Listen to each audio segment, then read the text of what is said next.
resin pockets that I milled on this bowl here, when I filled them with resin and I took it out of the pressure pot, the resin was about 1/4 inch low.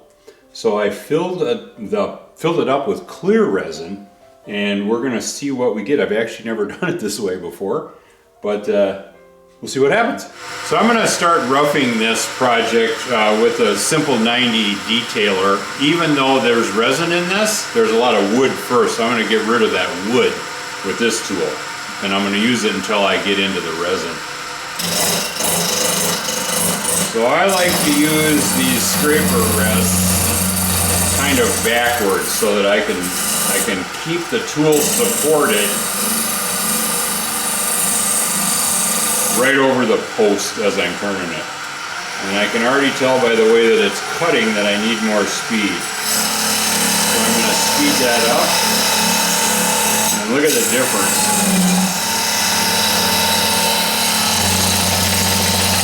And I can hold this tool really solid if I run this scraper rest this way.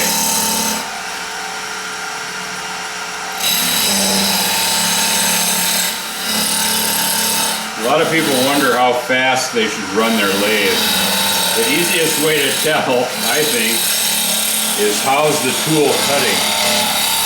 And you can see by the chips coming off of there that it's cutting really, really good. And that's telling me that I've got enough speed.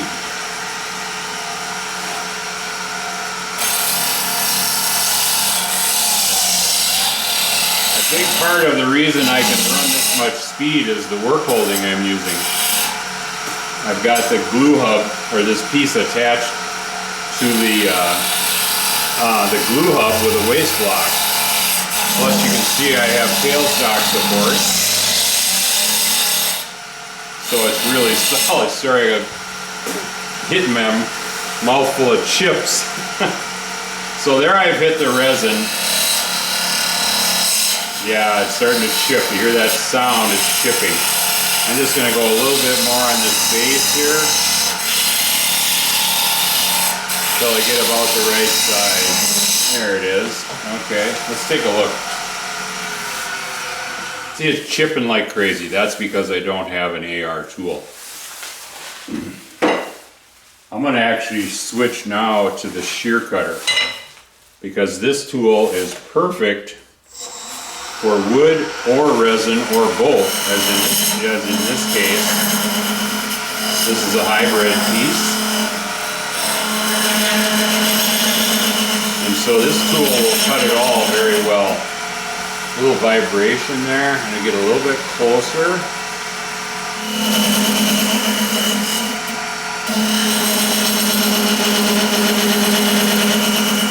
Let's take a look at how it's cutting. All the chips are gone except for up here where I haven't fixed it. Chipping out like mad right there. That was from my other tool. But now it's cutting really, really good. No chip out at all. One of the benefits of this tool is I can tip it sideways and it shoots the chips off to the side instead of into my face. I still don't like the sound of it very good. Let's go a little faster.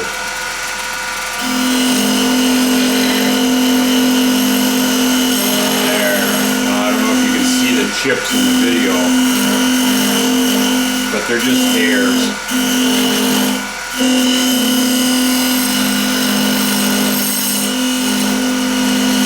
Cut too fast there.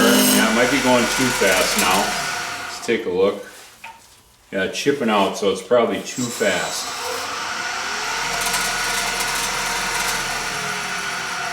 A lot of times when you're working with resin, there's a lot of experimenting that's needed. There. I'll see it piling up on my thumb.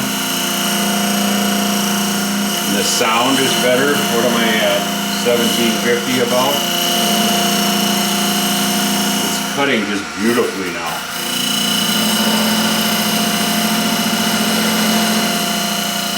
Of course, whenever you deal with resin, you have to go slower than you would if it was just wood.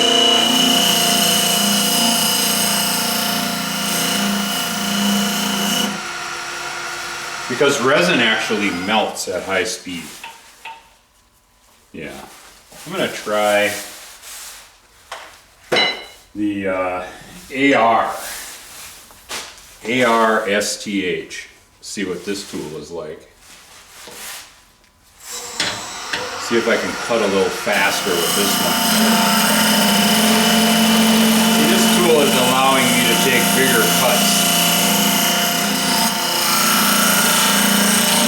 Try more speed.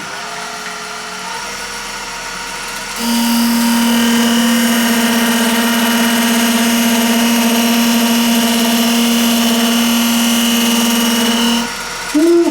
Burning my finger, the chips are so hot.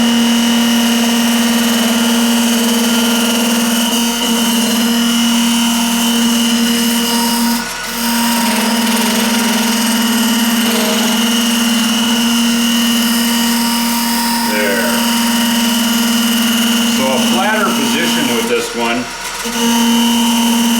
better in this particular case.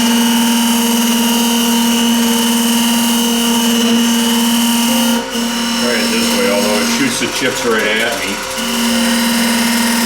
Yeah, that's better that way.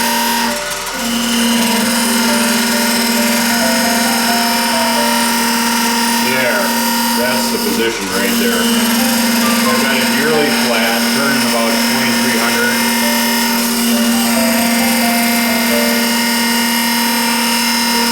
Really, really nice chips coming along.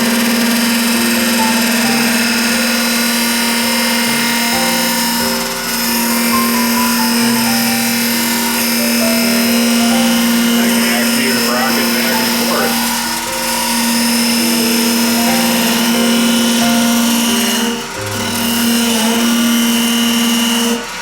Take a look again.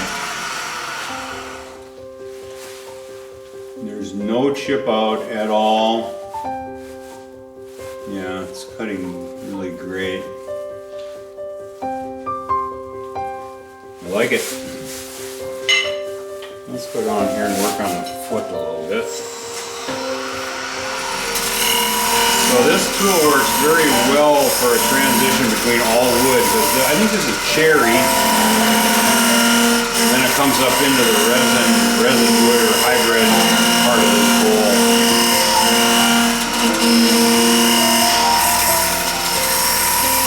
A lot of times if you tip this tool in the direction you're turning, that seems to work the best.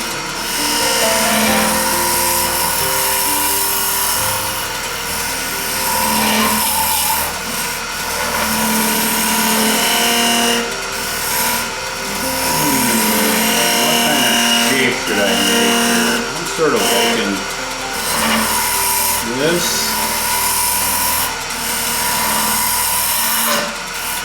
But this tool's too big. So this is the mid-size shear cutter. But I need a shorter tool rest because this one's too long. So I'll put this in. By the way, we have these washers now. When I first designed this tool rest, I thought I would just move this collar up and down, but that became so clumsy, I decided to make these washers. So we have two different ones, depending on which tool you're going to use.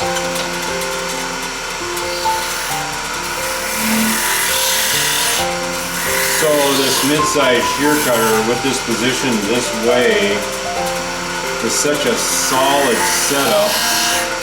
That works just super great. So I've got to keep this pointed or turned in the direction that I'm turning, or that the cutter is moving. So if I'm going to go that way, this cutter needs to be rotated like this.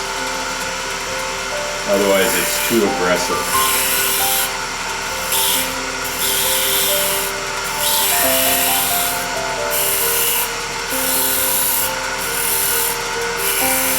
If I turn it even more, I can make real fine folds with this tool.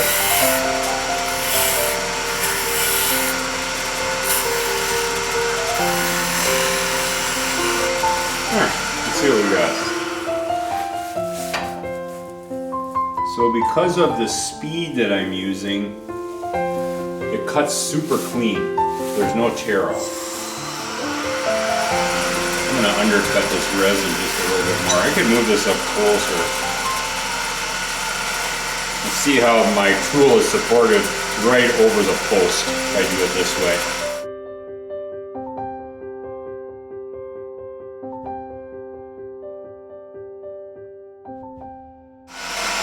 So I'm just finishing up this pedestal here. We've got the mid-size shear cutter, and boy, I tell you, for finishing cuts, if you can get that speed way up there, a couple 3,000 or 3,000 or so like that, look at the cuts it makes. I try to keep that cleaned off so you can see how I've got it turned. See, I've always got it tipped in the direction that I'm traveling, and if I tip it a lot, it barely cuts, but it makes these really nifty little coves. I just love those.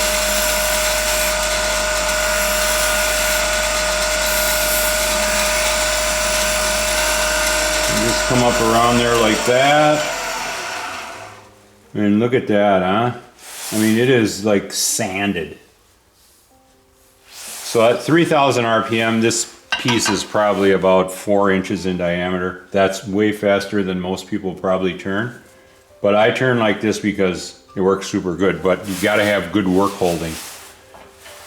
And then the tool is supported so well. It works great. So I'm going to work on this now.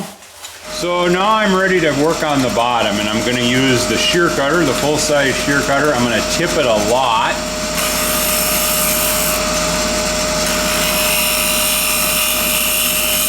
See what I get. We got, what do we got for speed? 3,000, yeah. So I'm just gonna kind of define that. I always like a recess underneath my bowls.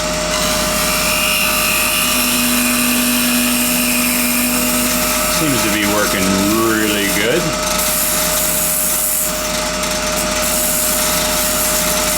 Because I have this 5-inch long tool rest or scraper rest, I have super great support. So now I'm going to turn it this way and just come around here and just round that off. There. See what we got. Yeah, so there's a little tiny bit of tear out on the end grain, but otherwise it's super smooth. I got a little bit right there, but I'll come back when I part this off and clean all this up. But that's my basic shape on this part. Now I'm going to move up here and smooth this off, and then we'll go to the inside. So this is the Scraper 4, Simple Scraper 4, and of course we got the AR cutter in there because it's a hybrid piece, and I don't like that vibrating. I'm going to actually slow down a little.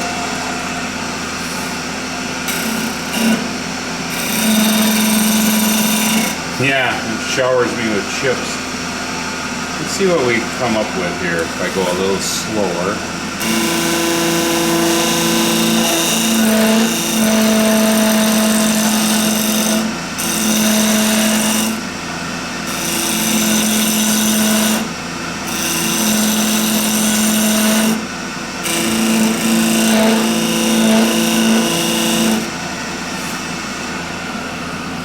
Take a look at it. We're cutting okay, but there's some like end grain here or something in some of these segments, and it doesn't cut them very good. So I'm going to do some shaping with a different tool. So let's try the shear cutter again on the outside of this, and let's just see what we can come up with.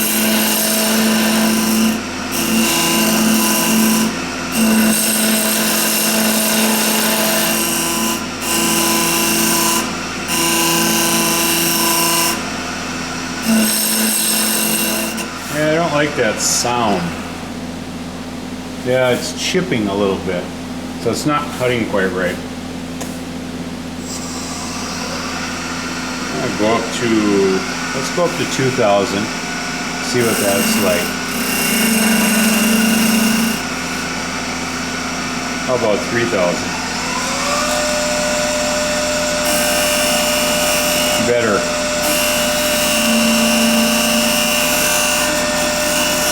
so much of this is sound.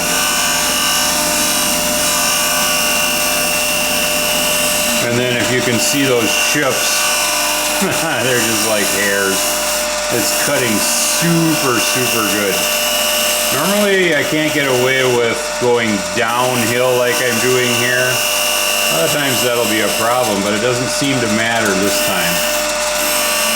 It's never the same. That's part of the challenge of wood turning. You have to figure out what's going to work on each individual piece.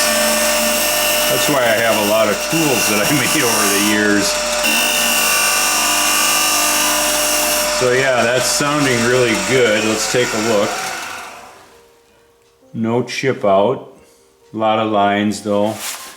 Oh, I see I got some work to do right there yet. Yeah, I like it. I don't want to go too much here because I'm going to lose this wood, and I sort of like the way that that looks. So I'm going to just come up here and define the top edge just a little bit.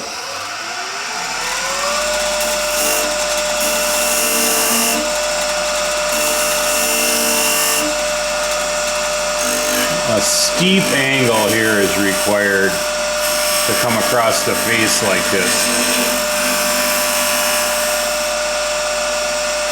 I'm going to look one more time.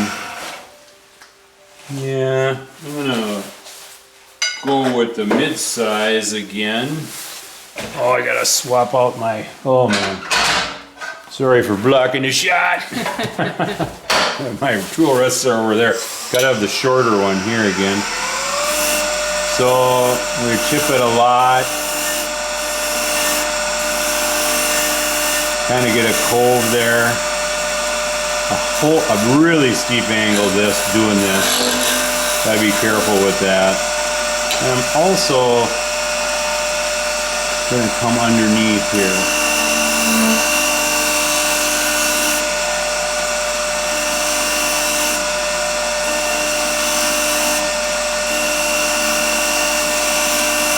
Look at those chips. Oh my goodness. Just little tiny hairs coming off of there. Let's take a look. Yeah. Really smooth. No chip out. Looks beautiful. I'm going to try the scraper. So now I've got the Simple Scraper 4 again. I'm going to just see if I can get those tool marks out of there.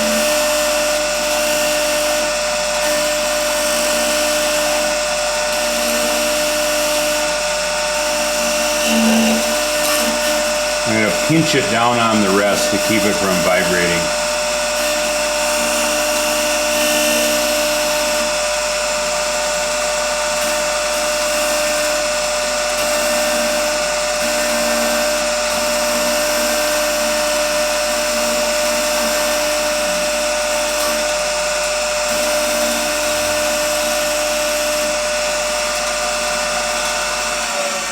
Let's see what I got here. So I got most of them out. A little tricky right here.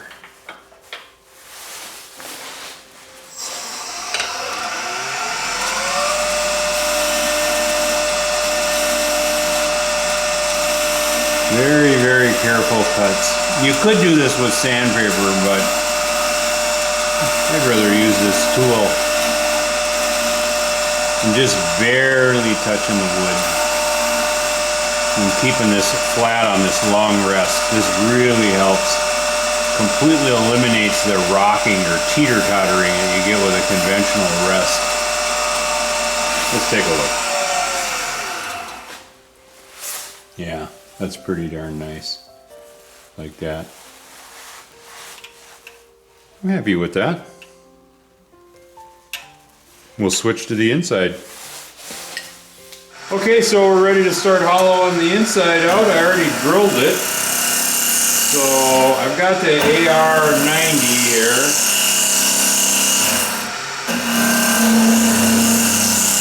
And without my dust collector on, oh man. Now I'm really getting a lot of chips in the face.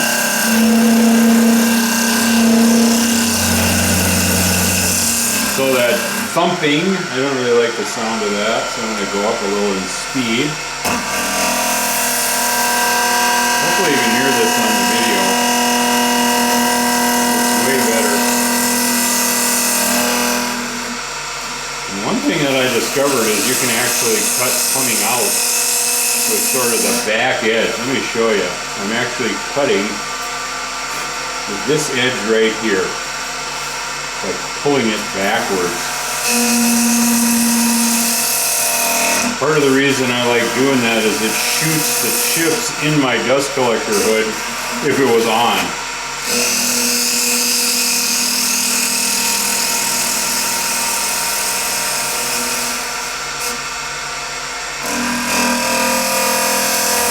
Yeah, they're coming right at me.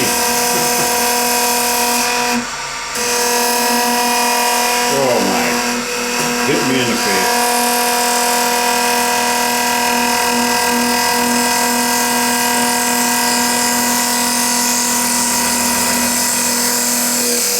I don't like to break that off. I like to come kind of hook it and pull it back towards me. I've just had better luck doing it that way.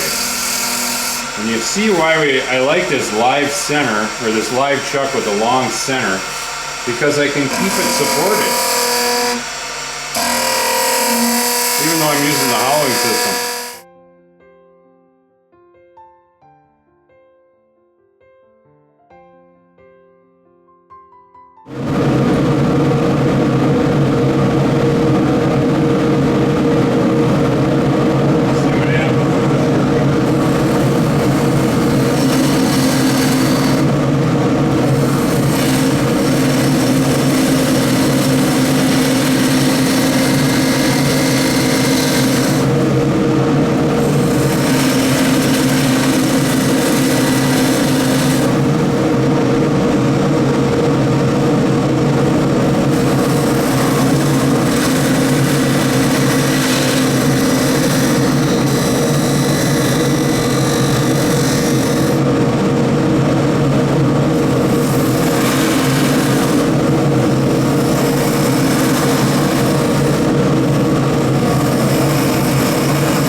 So now I've got the Scraper 4 in the hollowing system with an AR cutter in it, of course. And I set the laser so it's sort of right there, right at the corner, if you will. Hard to have a corner on a round tool, but that way I can see the depth. I don't know if you can see it in the video. I can see the depth and the wall thickness as I go.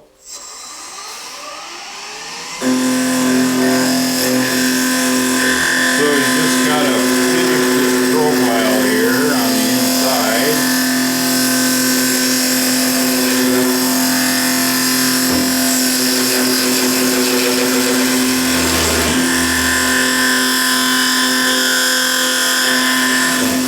And I'm mostly working on the bottom with this tool. Since it's flat, I can use it to make a perfectly flat bottom really easy. But first I gotta get rid of my center mark there.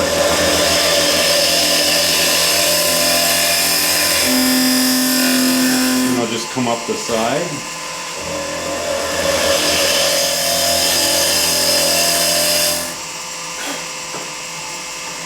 A little bit of a left.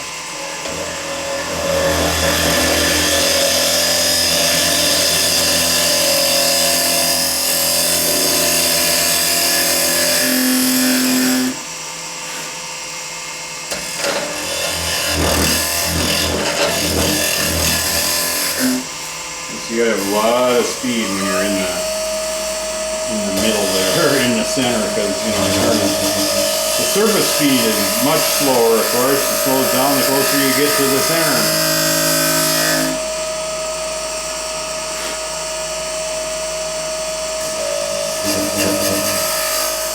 And I watched the laser on the outside. I don't think you can see it from this position, but sometimes I'll even draw a line on here with a pencil. And if I hold this tool like this, I get a perfectly flat bottom. There. Take a look. Yeah, I'm happy with that. Nice and smooth on the bottom. Okay, so now I got to change to a different tool. So this tool will let me make a nice flat wall on the inside.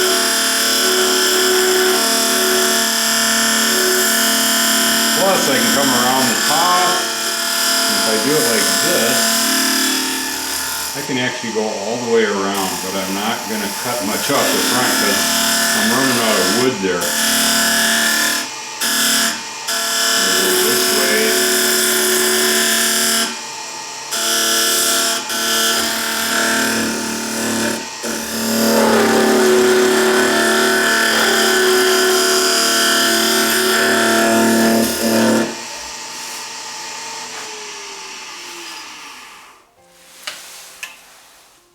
Yeah. No tool marks. I just have to work on this a little bit more. It's a little low right there. I'm going to actually use a shear cutter.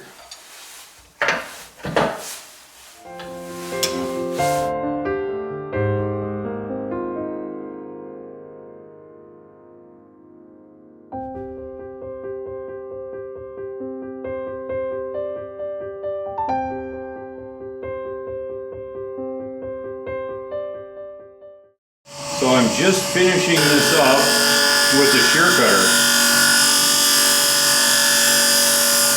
And I'm just taking super light cuts. And I gotta kind of stay away from this rim because I'm almost out of wood. My resin is just about ready to pop through the wood. You see that one there is really close. Maybe, can you see that? Huh? Yeah, you gotta move the laser. Move this out of the way. Okay. Okay, let me zoom in here. Yeah. So I just about cut through it all, and I wanted this to have a wood rim all the way around. So I think I'm pretty good there. Happy with this. I see where my resin went. It's sort of soaked into the grain of this wood. A lot of this wood is ash. It's ash and maple actually, and the ash sucked up all my resin. That's really interesting. So anyway, there it is. Oh, I got a little bit more to do right there. But I don't know if my clear resin, oh, I can see it here. You probably can't see it in the video, No. but I can see it here. It'll show up later once we finish it. But this is ready to finish now. I'm happy with it. I will actually give it just a very light sand with this guy. I use these spinny deals. And I usually just hit it with 220 or 120 grit, something like that. And then I'll coat this with resin. So yeah, there it is.